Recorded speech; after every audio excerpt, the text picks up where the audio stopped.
Howdy folks, Casey LaCourse coming to you from Las Vegas, Nevada with another video showcase of Hearts of the West. I hope you've been enjoying this. It's a special celebration of cowboy poetry this week, and I've been dropping a new video showcase every day this week, and today is no different. We are on day number 4, I believe. All right.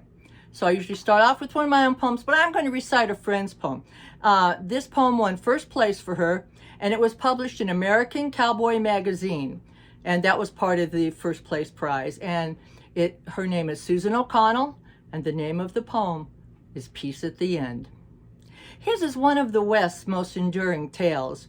Long after the man himself is gone, history has a way of blending truth and myth, so our heroes will always live on. Wyatt Earp has been glorified, a legend of America's past, but trying to find the real man in the myth might reveal the truth at last. He had the same faults as you or I. He had his share of adventure and betrayal. Was he a hero or a man with flaws? Depends on who tells the tale. In his own words, some past deeds caused remorse, poor judgment, or petty crime. He was embarrassed by all the acclaim and esteem, somehow softened by retelling in time. But he played the hand that he was dealt and found his own way to fit in and belong. He hoped that his life had some value and worth, and the right choices outnumbered the wrong. Would Wyatt have changed his life if given the chance? Did he regret the winding path that he chose? I think at the end he wondered what might have been, since his last words were, "Suppose, suppose." Excellent, Susan. Love that poem. All right, let's get to the showcase for today, and it is with P.Gates. And I'm going to tell you, she is something. She is fabulous. You do not want to miss her. She is multi-talented and an excellent Western poet. So let's get to it. Pearly, it's your showcase, girl. Take it away. See you, folks.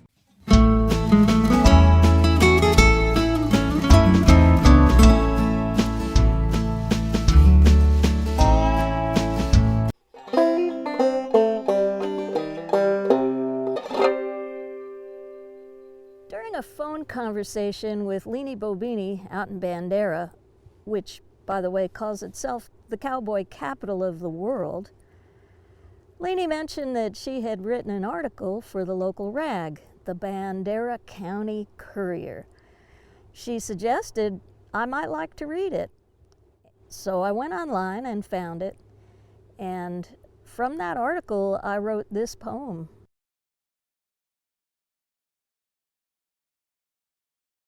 One hot Sunday morning, just north of Bandera, Wes Hatch hitched up his new team. The young mules were still training on an old Amish buggy he'd restored to a high-gloss gleam. Now, Wes had the dubious handle of genuine character in town. The old wagon master had a few quirks and earned his fair share of renown. So while most folks were hopping in pickups, the Methodists, the Lutherans, and such, Wes, with his team, headed south on 16, bound for the new cowboy church. Being mostly past his reckless phase, old Hatch gave his pal, Jake Reed, the job of outrider, on horseback, flagging traffic to slow down and take heed. Well, they made it through town, and they were doing real good till just past that curve in the road when a piece of the rig's wooden tongue fell apart, and things went to riotous mode. The tongue dug into the road's rocky shoulder, mules reared and ran from the fray, ejecting the driver through the buggy's front window, scraping his hide on the way. One door, 2 wheels lay scattered about, mules gone, still dragging leather. But Wes's concern was the safety of the team, then getting to church one way or another. The buggy had rolled and lay on its side. Some locals stopped to help out. Leanie Bobini, Cody, and James stood guard right there on the route while Wes found the team, rode one back to the wreck, and ponied the other along. Well, his friends waved him on, so he trotted to church on time for the service and song. Bloodied and limping, old Hatch drew some stares, but folks noted his smiling disposition. One said, "Bless his heart, he did his best, and that's a cowboy tradition."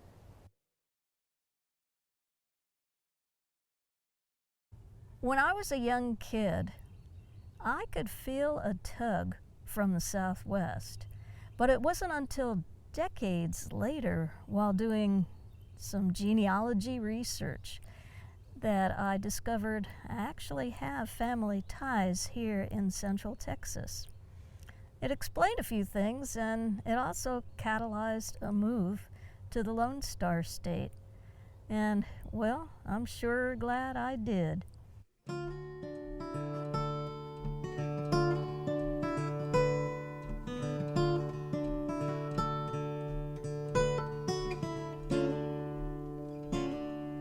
There's a voice in my head that's been calling me out to the great Southwest.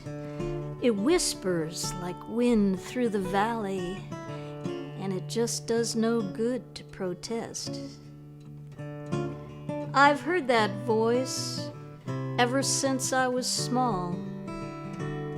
Felt a yearning for wide open spaces where lantana, mesquite, and yucca so tall inhabit the high desert places. But the call of the West lingered on in my dreams, like a deep in your bones premonition, like the song of a stream, a sweet prairie range theme. I finally learned how to listen. So I gathered my things, tied up loose ends. Comes a time to leave what you know. Goodbye to my family, farewell to my friends. I'm packed up and ready to go. To places out west where the sun settles low over cactus and juniper trees, where the whippoorwill whistles a pre-dawn show and cat's claw perfumes the breeze. There's a voice in my head that's been calling me out to the great Southwest. It whispers like wind through the valley in places I've come to love best.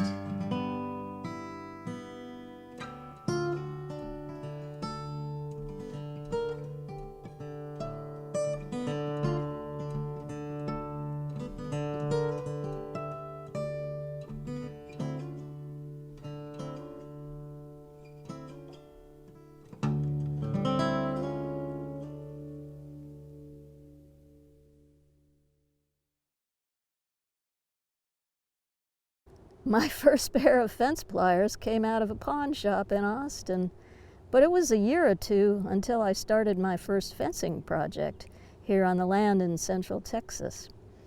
Well, I was impressed. I started collecting them when I went into junk shops or flea markets. I always seemed to find something of interest. Here's a pair that was first patented in 1904. Pretty interesting. And I found the more modern shape a little bit more useful. They evolved, just like everything else. Fence pliers are verily a well-forged wonder. You'll find them on ranches from here to down under. The versatility, the feel, the inherent design, you don't dare forget them when you're riding fence line. It's a grand slam combo of 10 tools in one. It's the best tool around to get the job done. It's a pounder, a puller, a cutter, a twister. Seen it used on the tractor, and I'll tell you, it fixed her. It's a prier, a prodder, surely a winner. Why, it'll even tenderize your next cowboy steak dinner. On the trail or at home, it's proved mighty useful. In a pinch, it'll do it. And just to be truthful, if you're out on the range in need of extraction, fence pliers provide complete satisfaction. King Feed's always got 'em, or Tractor Supply. It's the handiest item you just can't deny. It's a masher, a thrasher of troublesome root. It'll bust up rock, but there's more to boot. It's a gripper, a ripper, a crimper of steel. Given one for Christmas, your cow person will squeal. Your loved one will work blissed out on cloud 9. Just don't forget the holster. The results are divine. I wrote this song in 2011 when Texas was suffering the most severe drought since the 1950s. With low annual precipitation and the state's hottest summer, we were set up for the worst fire in Texas history in Bastrop County, just east of Austin. Yep, we are in the midst of climate change. Many of us have firsthand experience with more intense and more frequent wildfires all around the country. In order to preserve a habitable West and a livable planet as well, we need to act now. Think globally, act locally is more relevant than ever. We need both individual and systemic change. So I ask you to consider reducing your own carbon footprint, as well as electing climate-friendly candidates who are not beholden to other interests and who will implement the transition to renewable energy. We can't go back to normal. Normal was the problem. Oh, it's been dry in Texas like never before. Is this global warming or the wrath of the Lord? It's distressing the cattle and critters galore. Through fire and drought, with luck we'll endure. So I went for a weekend with friends on the land. Their presence a comfort, their wisdom outstanding. A weekend away from the stress and demands, to relax, to converse, to better understand. A fine dinner with laughter, then out for a walk, to enjoy the sweet air and more refreshing talk. At the rainfall collection tanks we marvel and gawk. Then it's off to the guest room, for sleep I'll not balk. In the morning I'm sweaty, some parts start to itch. The shower's not working, to the tub I will switch. When that too does fail me, my mind's in a stitch. I'll stay calm, I'll stay cool, there's no reason to complain. So downstairs to the kitchen is where I will head, to question my hosts, that's if they're out of bed. Good morning's the greeting from Sally and Fred. It's a simple explanation, here's what they said. Noel, Noel, Noel, Noel. No rainfall, no collection, and we've got Noel.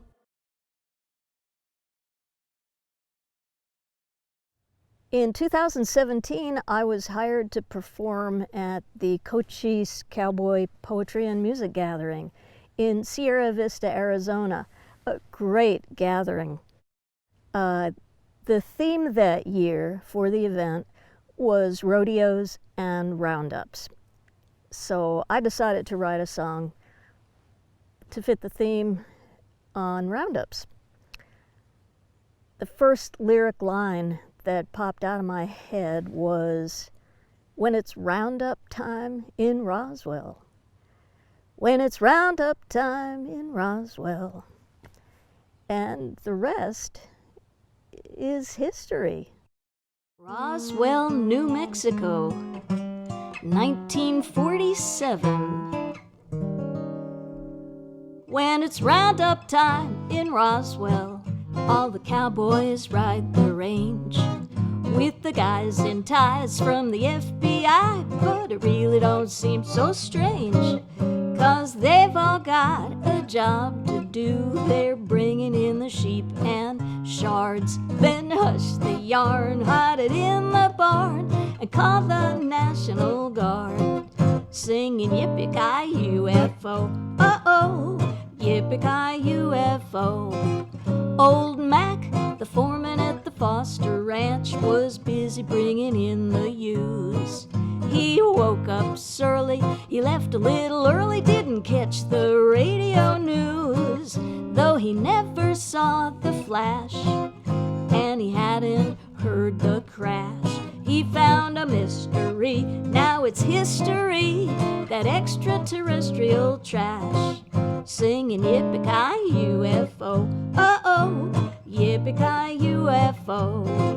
Once Mac called the sheriff, and the sheriff called the Air Force Base. Downtown Roswell tripled in size, it became a hub for all things saucer and space. Now the tourists come to Roswell, and they're searching through the stars, but the folks in town just hanging around say, you really needn't look so far. Just grab your pup, don't be looking up, there's little footprints in the sand. Yeah, Rover sniffed 'em, really whiffed 'em, and he knows that's your man, singing yippee-ki-UFO, oh-oh, yippee-ki-UFO. Womp-bum, be-lum-bum, Miss Rip-Rip got a little green thumb. Womp-bum, be-lumbo, what's all this talk about a UFO? And when the roundup's done in Roswell, there'll be rhythm on the range.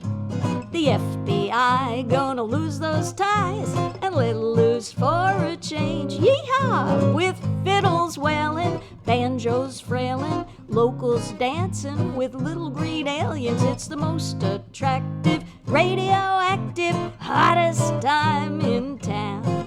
It's the most attractive, radioactive, not all mammalian, hottest time in town.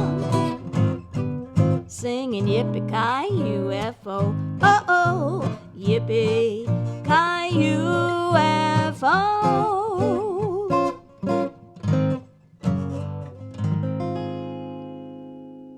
Whoa, what is that?